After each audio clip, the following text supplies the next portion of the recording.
சாப்பிட்டா வயிறு நிறையுங்க, ஆனா மற்றவங்களை சாப்பிட வச்சு பார்த்தா மனசு நிறையும் இல்லையா? எங்க ஸ்டார் குரு அப்படிங்கிற ஒரு அமைப்பின் மூலமாக ராஜாஜி மருத்துவமனையில் தினமும் பல்லாயிரக்கணக்கானவர்களுக்கு உணவு வழங்கி கொண்டிருக்கிறார்களே, இது பொறுப்பா இல்லையாமா? அவங்க பொதுமக்களுக்கு உணவு வழங்குறாங்கன்னா எங்க பிள்ளைகளை கேட்டு பாருங்க. ஃப்ரெண்டு சாப்பாடு கொண்டு வராம இருப்பாங்க, தான் டிஃபன் பாக்ஸை தான் 5 நண்பர்களுக்கு பகிர்ந்து கொடுக்காங்களே, அந்த பகிர்தல் பொறுப்பை சொல்லுதா, பொறுப்பில்லாத தன்மையை சொல்லுதா? வாழ்க்கையில படிப்பை விட மதிப்பெண்ணை விட மதிக்கிற எண்ணம் முக்கியம்ங்கிறத சோழமலை கல்லூரி பிள்ளைகளுக்கு சொல்லி கொடுக்கணும் சொன்னா எல்லாத்தையும் தாண்டி அவங்க கனவுகளை நிஜமாக்குற வலிமை எங்க பிள்ளைகளுக்கு இருக்குங்க. எங்க இந்தி எதிர்ப்பு போராட்டம் நடந்தது, ஆண்களும் பெண்களும் நம்ம நாட்டில் கலந்துக்கிட்டாங்க. ஒரு கர்ப்பிணி பெண் அந்த போராட்டத்துல கலந்துக்கிறாங்க, பிரிட்டிஷ்காரங்க தடியடி நடத்துறாங்க, அந்த பிள்ளைக்கு கருச்சிதைவு ஏற்படுதுங்க.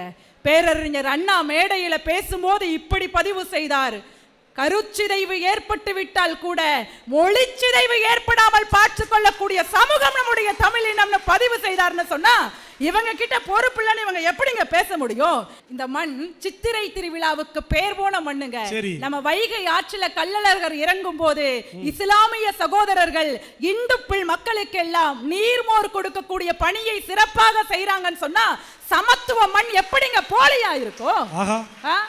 ஔவையார் காலம் ஒரு பக்கம் இருக்க, மதுரை மண் வார்த்தெடுத்த சுந்தர் பிச்சை காலத்தில் நாம் இருந்து கொண்டிருக்கிறோம். மதுரை மண்ணுக்கு ஒரு கல்வெட்டு அவர் இருக்காரா இல்லையா? இதெல்லாம் தெரியாம போலியா இருக்காங்க நீங்க பேச வந்துட்டீங்க. அந்த பாடம் மட்டும் அவங்க படிக்கல, அவங்க படிக்கலன்னு அவங்க பாடத்துல அது ரிஜெக்ட் போர்ஷனா இருந்தது, நடுவுல கொஞ்சம் பக்கத்தை காணோமா. இன்றைய பிள்ளைகள் எத்தனையோ இளைஞர்கள் இன்னைக்கு போலியா இருக்காங்க, பொறுப்பு இல்லாம இருக்காங்கன்னு குறை சொல்றாங்களே. தான் வீட்டுல தனக்கு கீழே 4 தங்கச்சிங்க இருக்குங்க, 4 தங்கச்சிகளுக்கு கல்யாணம் பண்ணிட்டு தான் கல்யாணம் பண்ணுவேன்னு சொல்லக்கூடிய எத்தனை ஆண்கள் இந்த இடத்துல இருப்பீங்க சார்? உண்மையா இல்லையா சொல்லுங்க? அப்பா கடனை வச்சுட்டு மாய்ந்து போயிருப்பாருங்க, அப்பா கடனை கட்டிட்டு தான் நான் கல்யாணம் பண்ணுவேன்.